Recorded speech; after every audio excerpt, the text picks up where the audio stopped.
Who wants to talk sports on a Thursday? We do.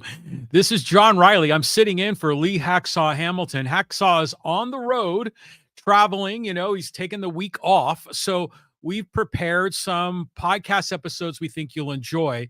This one is titled Hacksaw's Favorite Football Movies. So hope you'll enjoy this, and let's kick this bad boy off. Here we go.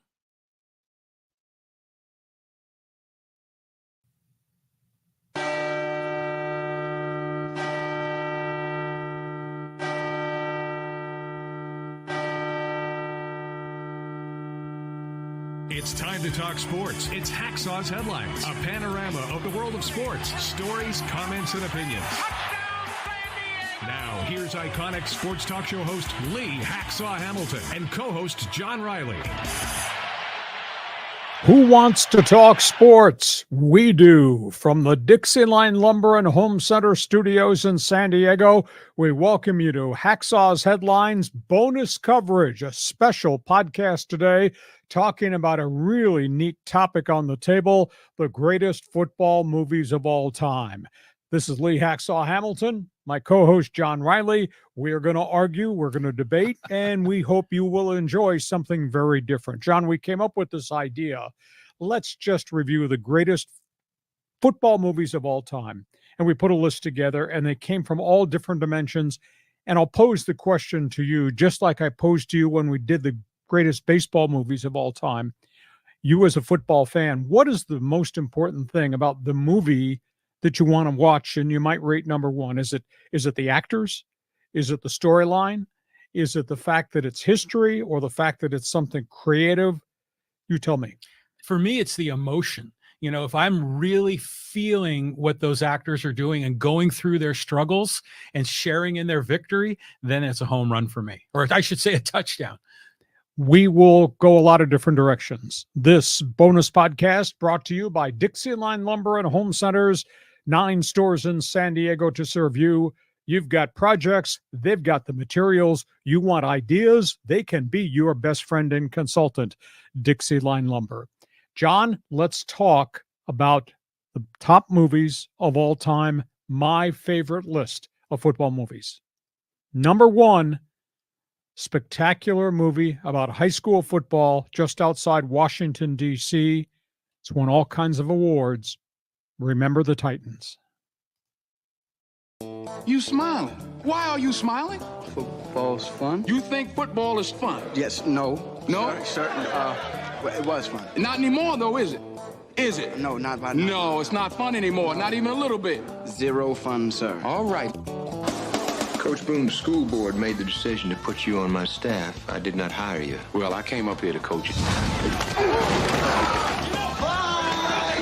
I didn't ask to be assigned to your staff, so I guess we're both in a situation we don't want to be in. Why? If the game will play like that, we'll lose every game. But I can guarantee you this, Coach. I come to win. We will be perfect in every aspect of the game. Get up, boy! Get up! Get up! Get up! You're still weak on the left side. We're not weak on the left side. It's not the problem. What is the problem? I don't need you up on my face all the time. I don't care if you like each other or not, but you will respect each other. I want you to tell me something about one of your teammates. I'm rooming with Blue, sir. He wears those leopard-spotted underwears, bikini style, sir. Okay, maybe somebody who's not your roommate. Each one of you will spend time every day with a different teammate.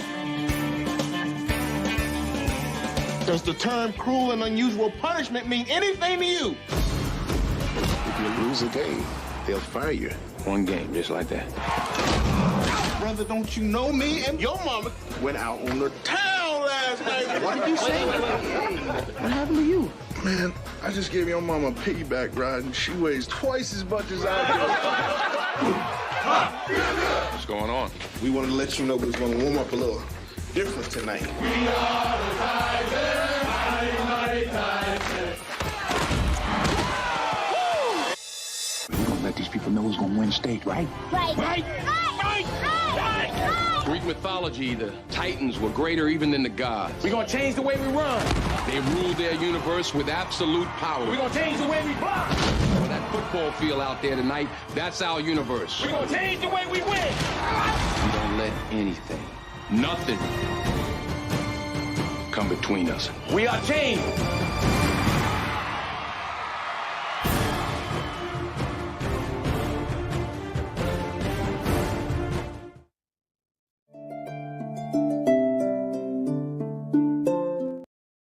What appealed to me the most is this is a true story. The dateline is 1970. The place is Alexandria, Virginia. Segregation became integration in the high schools in and around the District of Columbia. And that was a true story about a high school football coach, an African-American, who was put at an integrated school, replacing a very popular white head coach. Every facet of the story is true. The football action was realistic when they showed actual games. They executed very, very well. I mean, I was so impressed. Denzel Washington played the role perfectly as it relates to head coach, dealing with race relations, high school kids, families, coaching staff he inherited, coaching staff he changed, racist coach on the other sidelines of playoffs. True story. He wound up coaching there for 5 years and was unbelievably successful. I didn't see it when it first came out. I saw it maybe a year later, and I said, wow, hit home. And the reason I know so much about it, my brother-in-law was there. Oh, Alexandria, Virginia. Went to high school. nice. Observed what was going on. Okay. Segregation became integration and knew how hard it was. So I just thought it was a tremendous story. And then the postscript at the end of the story where they actually go back and they show each of the star players in the movie and what became of them. Went to college, played, went to work for U.S. Air, went to work in the school system. It's just a fascinating story. That's my choice. You're shook on this, man. This was a great movie, wasn't it, Lee? I mean, the acting was fabulous, and you know the societal part of the story. It goes to show you that racism is taught by the adults. It's not inherent into who we are. It's not built into our DNA. And these young men epitomized how we can get along, you know, and we can make all of this work. You know, one of the actors that was in the movie, I think, was in Coach Carter, maybe? Yes. Or, yeah, he was in one of those movies. The actor that played Sunshine, I thought did a great job, you know, but the coaches, the families, the children, you know, the children of Denzel Washington's character, that young little girl, she was a big fan of the team. She knew what was going on with the drama related to the team, but it just was a really good story that actually had football baked in. You know, so it was definitely one of my favorites. And the football looked realistic. I mean, it was spectacular when they went to, quote, game footage. I thought graphically it was done really well. Remember the Titans. My favorite phrase from that movie, the coach yelling at his players on the final championship playoff game when they could not stop the run and shoot offense, and he made changes. And he told his players, you make sure they don't gain another yard. You make sure they remember the night they played the Titans. I mean, it's so emotional. Isn't it great? I mean, I get shook on certain movies too. And one of them is going to be, we'll discuss. That's what makes the thing great, you know, is it you're feeling that. And it was true. And it was true. And it's for all the right reasons, you know. So yeah, I'm glad this is your number one. Okay. Number two, there's a story that goes behind this. This involves college football. This involves the tragedy in West Virginia. This involves what I think was a tremendous movie, a hard movie for me to watch. The movie, We Are Marshall. Oh, yeah.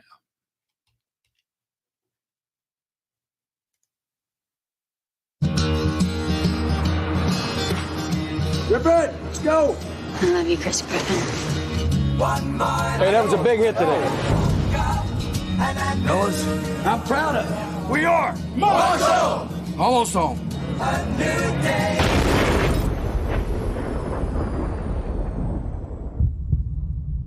What's happened? All 75 people are dead in the greatest disaster in college sports history. This is our team. I think you should have this back. Chris gave it to you.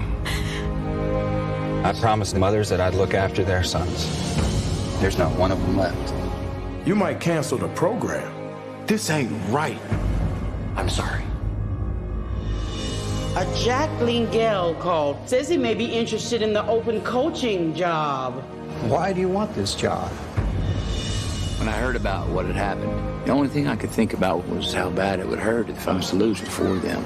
And I thought, hell, maybe I can help. This is my varsity team, huh?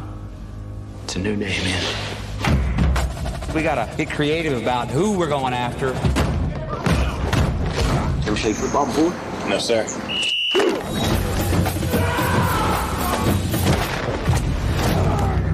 Rough it! You think you're the only one that's had it rough? We're not honoring them, Jack. We're disgracing them.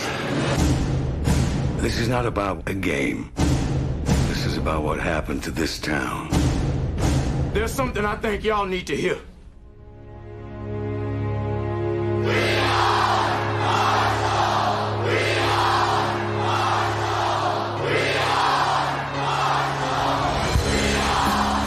is our past. We cannot forget that. This is your opportunity to rise from these ashes. Funerals in today. One day, we're going to be like every other team, where winning is everything, and nothing else matters. And when that day comes, that's when we'll honor them. What day is it, son? Game day. What day? Game day. Time to play till the whistle blows.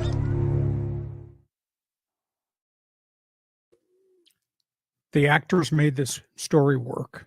The story is true. The role that Matthew McConaughey played as head coach, the role that David Strathorn played as the president of the university, right to a T. Marshall University in West Virginia was a member of the Mid-American Conference. In November of 1970, on a trip home from East Carolina, the plane flew into a mountain in a rainstorm on the approach to the airport. Everybody died, all 75 people. The back part of the story, as it relates to me, I covered the plane crash as a young reporter. I went with an NBC TV crew down to Huntington, West Virginia. Got there at 10 o'clock at night. The plane had crashed around 7 p.m. Drove up what was called the Big Green Highway, and on the mountainside was the wreckage and the flames and the death. And I spent almost 3 days in Huntington, West Virginia. Wow. And every facet of the story that is contained in the movie We Are Marshall is really true. From the plane crash, the horrors of the people on the hillside trying to find out what plane it was. My God, it was Marshall University's football team plane. The funerals. I went to the armory where all the body bags were when they brought all the bodies into the armory in Huntington, West Virginia. Wow. Every facet of the story was true. Never forgot the smell of death. It was unbelievable. And then the decision, we can't play football. And then the decision, suspend the program. And then the student protest, bring it back. And then the negotiations with the NCAA to allow freshmen to play at Marshall that year, that one given year. It was just amazing pieces of information, all right on. Was there a little bit of Hollywood? Yes. But at the end of the day, the reality was, this is what happened. This is what happened after that happened. And this is the outcome.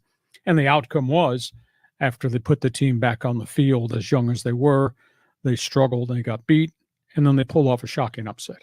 And it was amazing to see them beat Xavier University. I think it was the second game of the season with a whole new team that had hardly been together at all. So, I mean, I thought it was a tremendous movie. It was very emotional for me. It was unbelievably emotional the night they debuted it in Huntington, West Virginia. And the accolades were phenomenal. There was a lot of criticism, too, about how it was laid out. If you've never seen it, you got to see it because it's true. And to me, it was stunning. And my memories of the hillside, my God, the fires and the debris, knowing full well there's bodies everywhere. And I went with a TV crew. And at that point in time, the police were trying to keep all the citizens from going into the canyon where the plane crashed. So we got video, and then we stayed there and we observed the hearses crossing the town, going for funerals, and the press conferences with the governor who came down to Huntington. It was just unbelievable to see them win that game. Excuse me.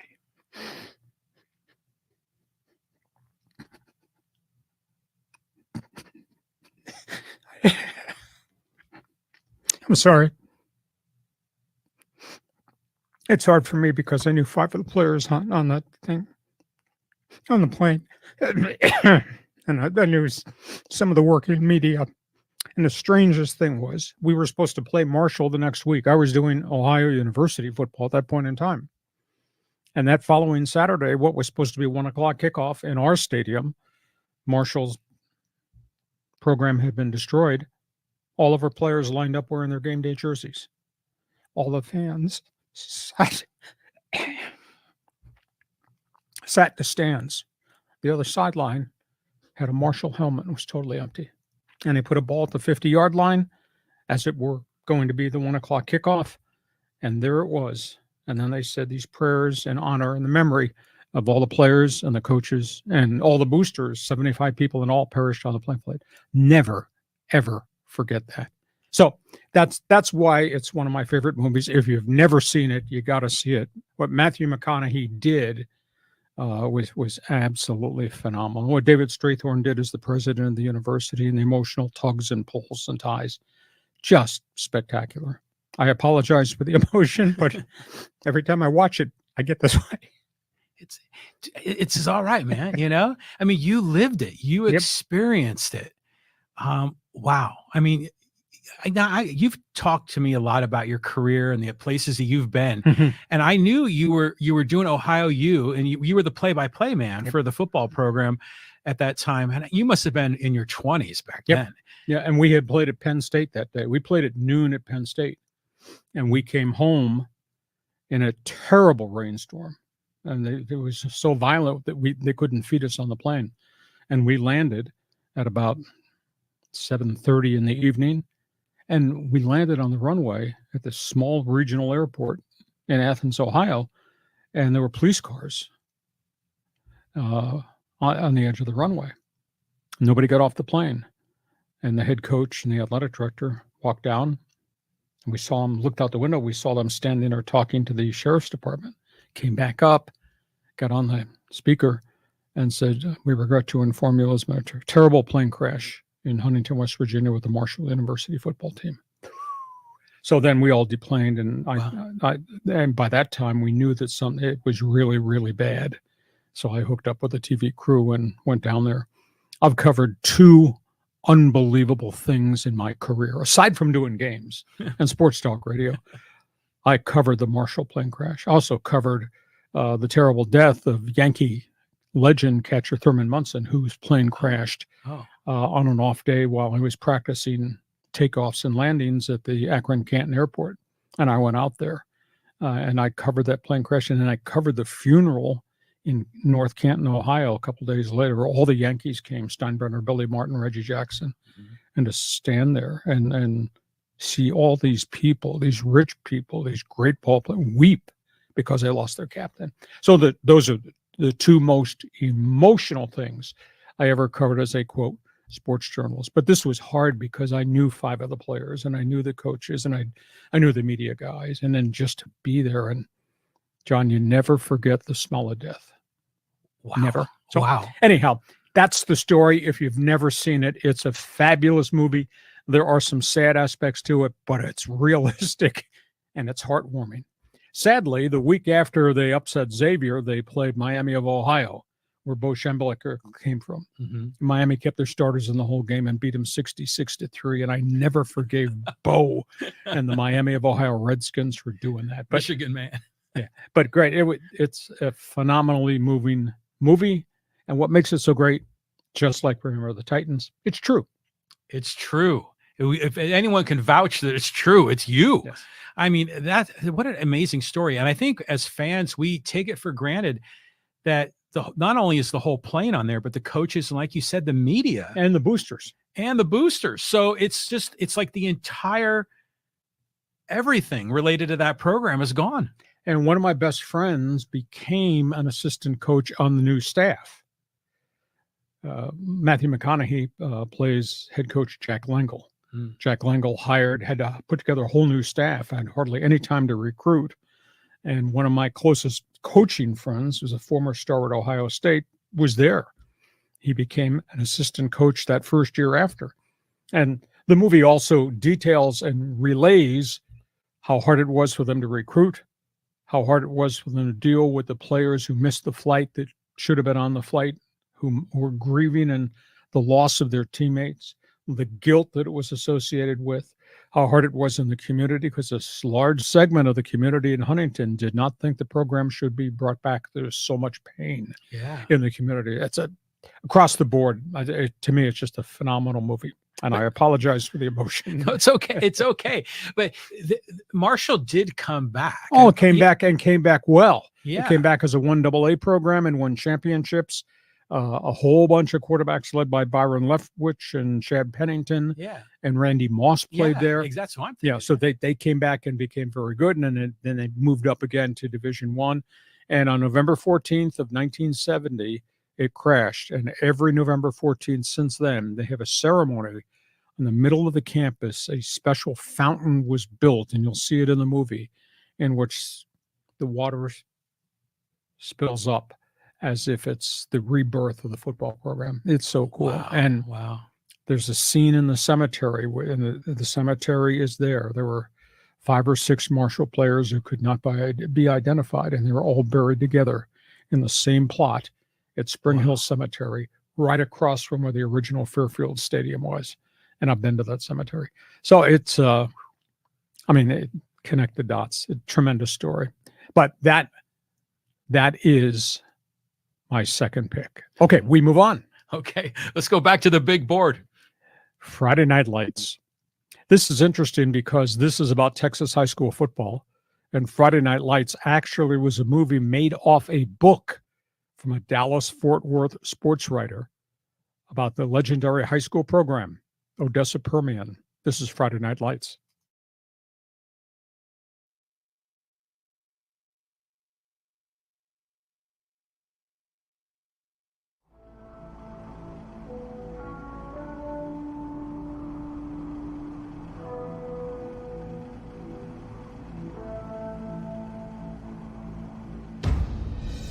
Gentlemen, the hopes and dreams of an entire town are riding on your shoulders.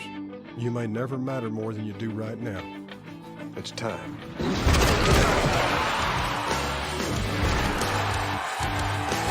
Now, if you want to win state, you're going to have to beat a team of giants, a team of monsters over in Dallas that outweigh you about 30 pounds a man. This is real, sincere warfare. We're in the business of winning. Should we believe the hype? What hype? The hype about Booby Miles. No, hype is something that's not for real. I'm all real. What's it like being the quarterback? I mean, this is a big responsibility for a 17-year-old kid. Do you think you can handle it? No, that is not acceptable. Hope so. Your dad played at Permian. What's it like to be the son of a local legend? Tell me why you can't hold on to the ball. Maybe this is help. Hold on to football. Next question. I want to be with a ball carrier. Give me just one touchdown. Just one. Hey, son, come here. Where you going? You want me to go in, Coach? You don't want a helmet? My goodness gracious. Hands on the wheel, let the golden age begin. Do you want to play college ball? Do you want to get out of this town? Think so. Well, why aren't you doing something about it? Window down, feel the moonlight on your skin. We gotta lighten up. You're 17. You think it's just a game. I think you're scared just like the rest of us. I've seen you fight. I've seen you not quit. Can you give me a great effort and just a little bit more? Can we be perfect? So let's take care of it! One day, when you look back at this time, I dare you to beat it. I dare you.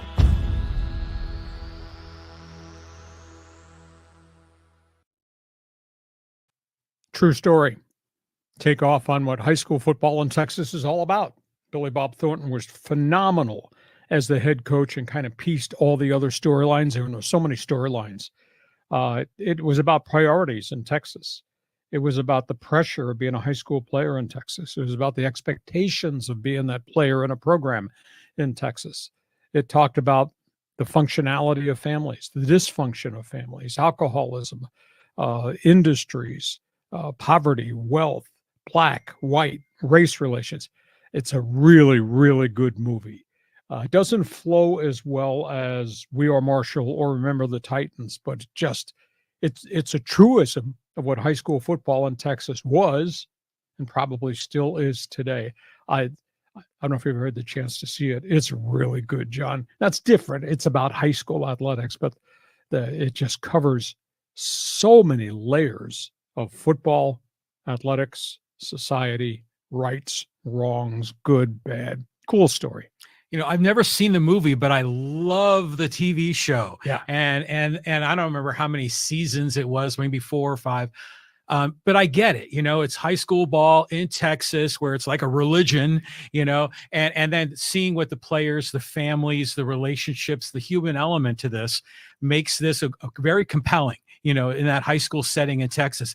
It's different than well, there's a racial issue there, but it's a different kind of a racial thing than what went down with Remember the Titans. Yeah, very much so. Very well done, very well received, especially in the state of Texas. And again, it was an offshoot of an unbelievably highly successful published book by a sports writer who created, quote, the storylines of Odessa Permian High School out there in the western part of the state. So that is the third top movie. Let's go back to the panel. Number 4. This involves Kevin Costner. So this means it's really good. It's a uniquely different look at NFL football. If you like pro football, you've probably seen it. It's called Draft Day.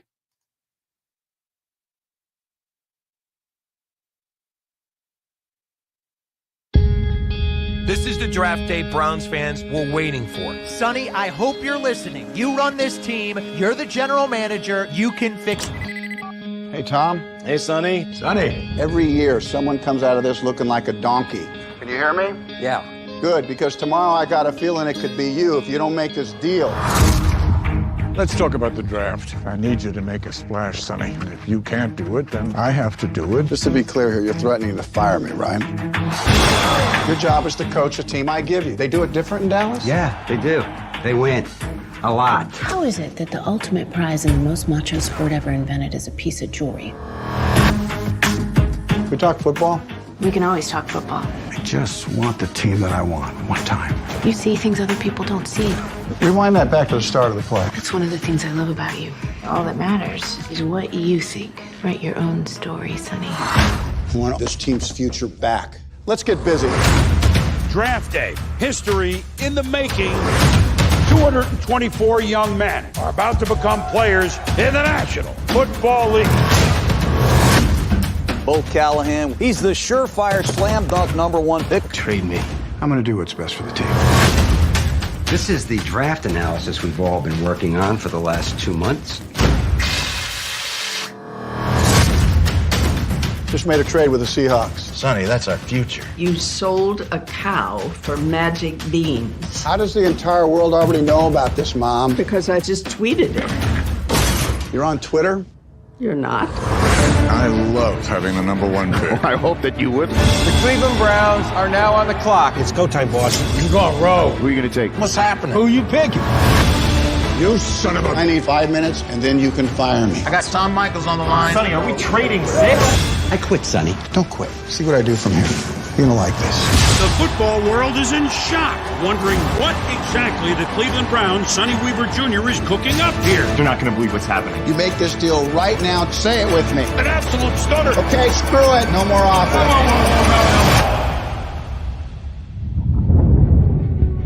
You're out of your mind. Yeah, I am. Haven't I proved that already?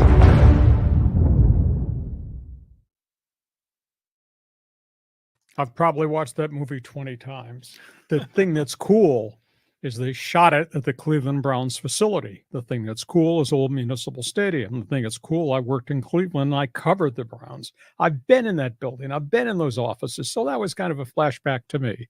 There's a lot more Hollywood in this movie than there's reality in this movie. You know, Kevin Costner plays the general manager, and he doesn't know what the order of the draft is. He doesn't know who's going to take what at the top and right in front. Now, that's not true, because NFL people come draft day, they know everything about everything, and they've got everything formatted out, and they know how to execute whatever they're going to execute. But it was really, really well done. And obviously there was a lot of Hollywood into the theatrics of the thing, but a chunk of it was believable. A chunk of it was fun. And I thought, again, Costner has been involved in so many great sports movies, in addition to all the other things in his life.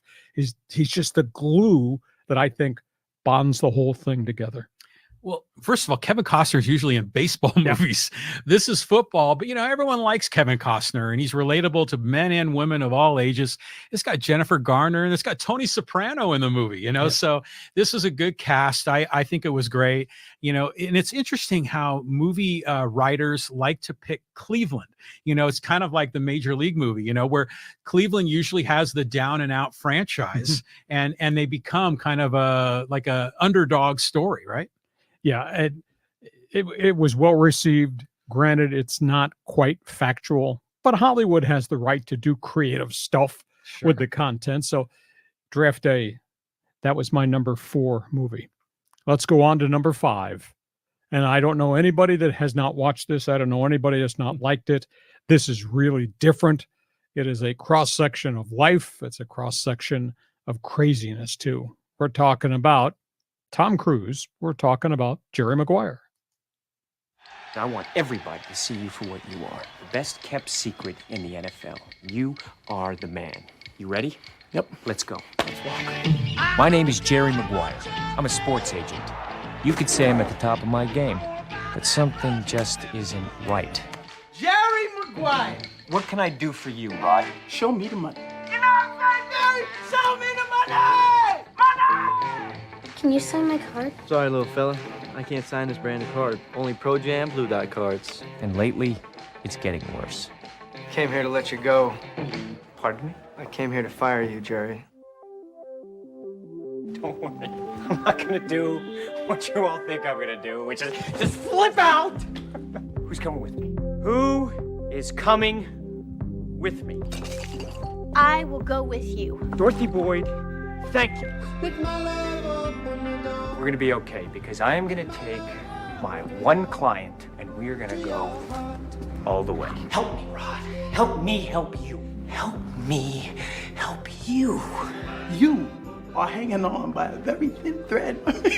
And I dig that about you. You wanna go out to dinner? Some dudes might have the coin, but they'll never have the quan. Quan? It means love. Wish me luck. Whoa, hey! That is the first time I have ever seen him kiss a man just like a dad. Don't cry at the beginning of a date. Yeah, just cry at the end like I do. She'll let you in her house if you come knocking late at night. She'll let you in her mouth if the words you say are right. If you pay the price, she'll let you deep inside. But there's a secret garden she has. My whole life I've been trying to talk. I mean, really talk. But no one wants to listen to me. You know that feeling? You know that feeling?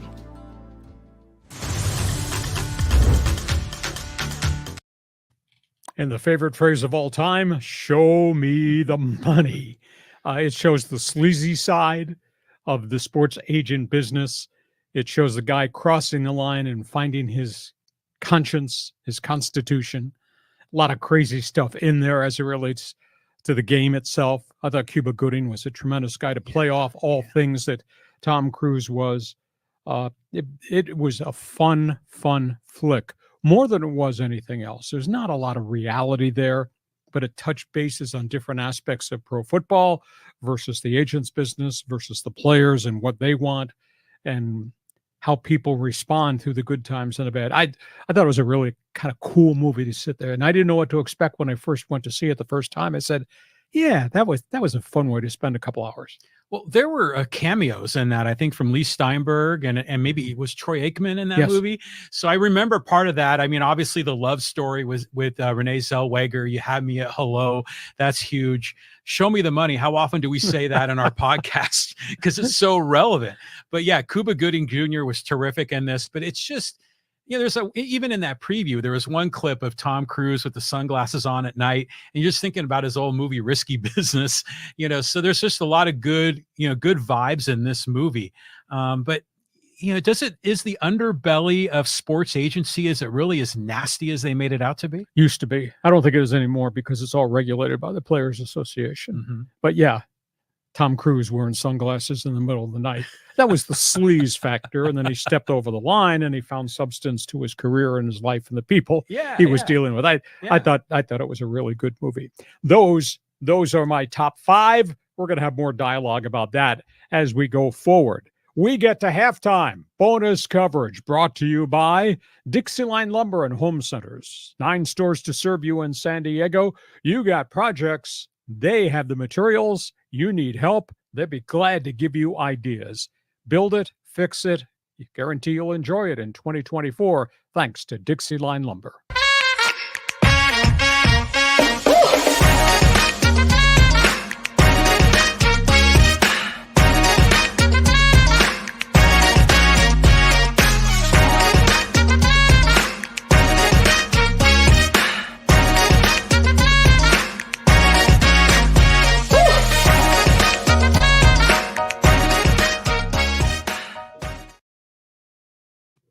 Our podcast, we're featuring today the greatest football movies of all time. We just named my top 5.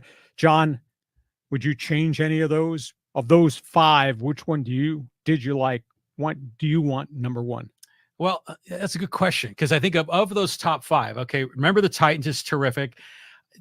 I'd say, Remember the Titans and Jerry Maguire, the 2 that are probably most important to me of your top 5. Okay, we go from that. There's a whole group next up. We're going to call it honorable mention. We're just going to buzz through here. For the most part, these are all kind of true movies. Rudy, about the history of the young man who walked on, went to Notre Dame's prep school, then went to Notre Dame. It was interesting because I had a working relationship when I worked in Phoenix and I did Arizona State Sun Devil football with Dan Devine. Dan Devine, former head coach Notre Dame. Dan Devine was the head coach when Rudy walked on, tried to make the team. He was going to cut him, and the players walked in and said, we're turning in our uniforms if you don't give this young man an opportunity. And that was the premise of the whole story. So I thought Rudy was true. Well, it was a little bit corny, but it was true. Brian's Song was the first actual pro football movie I think I ever saw. And this goes back to the early 1970s. And it had James Caan, and I'm trying to remember who the other actor was, but James Caan played Brian Piccolo. Brian Piccolo was a star running back from Wake Forest, made the Chicago Bears as a rookie. Gale Sayers, his best friend teammate, got badly hurt, and then Piccolo died of leukemia.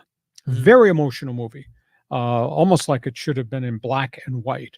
But Brian's Song was very, very well received, and I think it was one of the first great modern-day movies we had ever seen. All the Right Moves stars Tom Cruise. It involves a slice of life in Western Pennsylvania, where Catholicism is the number 1 religion, high school football is the number 2. And it's based on a linebacker, running back from Aliquippa, Pennsylvania, steel mill city that's dying, who wants to go to major college football and has all kinds of problems with his coaches, has social problems, family dysfunction. Tom Cruise played an athlete that was about to jump off the deep end and then resurrected himself and then had a fallout with the coach. And then the coach wound up leaving to go coach college football. And he brought Tom Cruise with him and gave him the opportunity of his life. It's set in Western Pennsylvania. So you will see steel mills and you'll see the mountains. You'll see what high school football is like there. It's almost tantamount to what high school football is in Texas. It's a pretty unique, pretty good movie.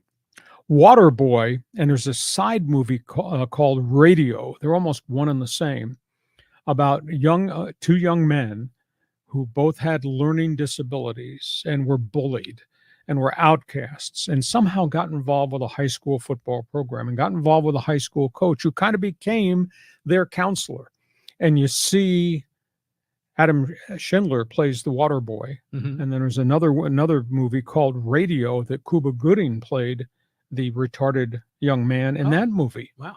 And you see head coach putting their arms around this troubled youth who was an outcast. And then all of a sudden you find what happened was that all the players started to honor the water boy or honor the character in Radio as one of their own. And it's just a learning growth thing. Very different movie. Not what I'd call tremendously serious as it relates to football and X's and O's.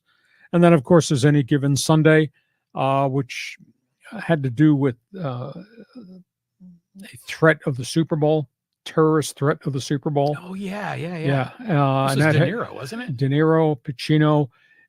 It was a very realistic, scary movie about, could this happen? Well, we've seen in modern day society so many things that were in the movies that became reality. Oh, yeah. I remember on 9/11 when the planes went into the tower. I remember movies that were made up of this could happen, or this could happen in New York, this could happen in DC, this could happen at the Olympics. And eventually this stuff did. But Any Given Sunday was very well done. It was very intense. You like that honorable mention list? How many of those have you seen? I've seen Rudy. I've seen All the Right Moves, Waterboy, Any Given Sunday. I've only seen pieces of Brian's song when it's on replay, syndicated television. Those are all great choices. I mean, Rudy is my favorite of that list. Okay, so that's honorable mention. Now, there are a whole bunch of other really cool movies. We couldn't put them all on the top of the list, but let's talk about Leatherheads. This is about 1930s barnstorming football before the NFL really got up and running. It's got a lot of famous actors and actresses in it. It's about barnstormers, teams paying players, players jumping to different teams, gambling, fixing games, the mob, the lawyers, what the NFL thought of this semi-pro league. It's kind of cool. Longest Yard, that was another Adam Sandler movie about the guys in prison. We're going to form a football team and we're going to play the guards in prison. And I think the best part was the run-up of the formation of the prison team from all these bad characters and all these football guys who used to be football players and are now in prison, and Adam Sandler bringing the whole thing together. So the interaction between Sandler and all the guys on his, quote, prison team roster was fun. North Dallas 40 is one of the first modern-day football movies that was made. That's an offshoot of, quote, Dallas Cowboy football. But again, that was a really different movie. Replacement star Gene Hackman, and that was about putting together a football team because the regular players were on strike and bringing all these guys together. And it flashed back to my first year as the voice of the Chargers, 1987, because the players went out on strike in week 4 of the season. And we had one dark week. Everybody brought in all these players, all these unsigned free agents. Yeah. Tried to put a team together. We played 3 games with the Chargers, the replacement team, and won all 3, which was absolutely amazing. They had guys coming and going, and we had 400-pound offensive tackles, and we had refugee quarterbacks from the Canadian Football League, and we went to Tampa and beat the Buccaneers in the rain. We went to Cincinnati and beat a bad Bengals team with our replacement team. And then we came home, and the third replacement game was against the Raiders. And we beat the Raiders in the LA Coliseum. And a whole bunch of Raiders had crossed the picket line, led by Howie Long. Really? And the replacement Chargers, led by Rick Neuheisel and a Canadian League quarterback, Mike Kelly, beat the Raiders. We won all 3 of the replacement games. We were the only ones that had done it. And the general manager at that time, Steve Ortmeyer, knew where all these players were hidden, and a whole bunch of these guys had character flaws. Yeah, and we had a lot of incidents along the way. The striking players went out and slashed the tires in the parking lot of the replacement players while they were on the practice field.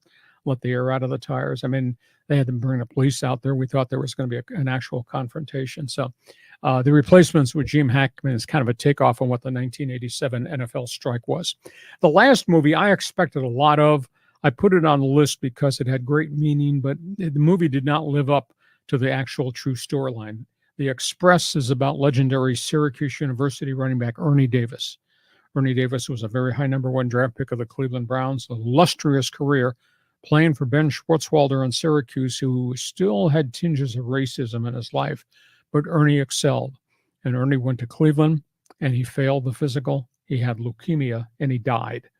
The story could have had a lot more depth to it. It didn't, but I chose it only because it had great meaning of how the Browns came together and put their arms around Ernie Davis, and Ernie was defiant that he was not going to die, and everybody else knew that he was going to pass from the disease. But I think the movie was well-intentioned. It just didn't have the tenets of the different angles to the story I thought that could have been portrayed, but it was a good story. So how many of those fun movies have you seen?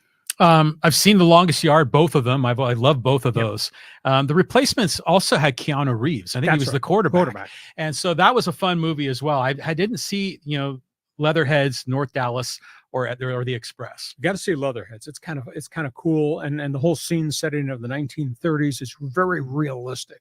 And Renee Zellweger is in that movie. Oh wow! Yeah, she was the owner of one of the barnstorming semi-pro teams. Oh, right on. And she did a great job acting there. So that was fun. Those were the fun movies. Okay, so we've done our top 5. We've given honorable mention. We've talked about the fun movies that are out there. John, you got a different list you wanted to throw at me here. Go ahead. Argue with me. There were 3 movies that I was surprised. Well, 2 I was surprised were not on your list, and then 1 just for fun. You didn't include The Blind Side, which I'm surprised wasn't in that's got to be somewhere in your rankings. Probably number 1 in honorable mention. I thought it was really, really well, and it was awful lot of truth to it. And Michael Orr, the Baltimore Ravens. Shame on me for getting that one, but it's good. Of course, that movie wound up in a massive lawsuit and litigation because Michael Orr did not cooperate with them when they told the story, and then he sued them because he said that fact's not correct. Well, you had the opportunity to judge through the case out of court, but the Toohey family of Memphis adopted Michael Orr, and he went on to become an honor student at Ole Miss, and he played 9 years in the league before concussions ended his career. And it's a great heartwarming story because it's got a lot of fact in it. There's a little bit of Hollywood in it too, but it's too bad the post-movie storyline became Michael Orr's lawsuits, which he eventually had no ground to walk on. Yeah, I remember we were covering that about a year or so ago, and it was weird because I remember it from the movie, but it is real life, and the story had progressed.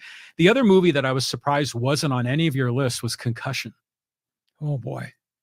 Yeah, because you've talked about that movie quite a bit. Extensively. Yeah.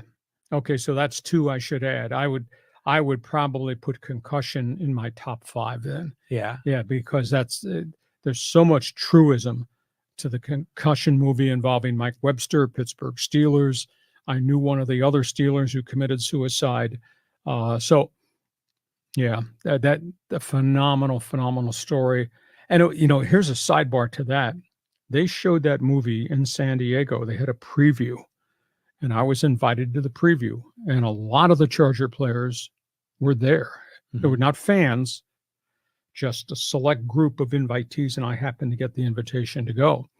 And I came out of that movie really upset because a lot of the facts in the movie were true about the cover-up, Paul Tagliabue, the mishandling of who the doctors were that were handling his cases, what happened to the players, where the union was in this whole scenario. And the players came out of the movie, and I did not see a smile on the face of any of those Charger players. Yeah.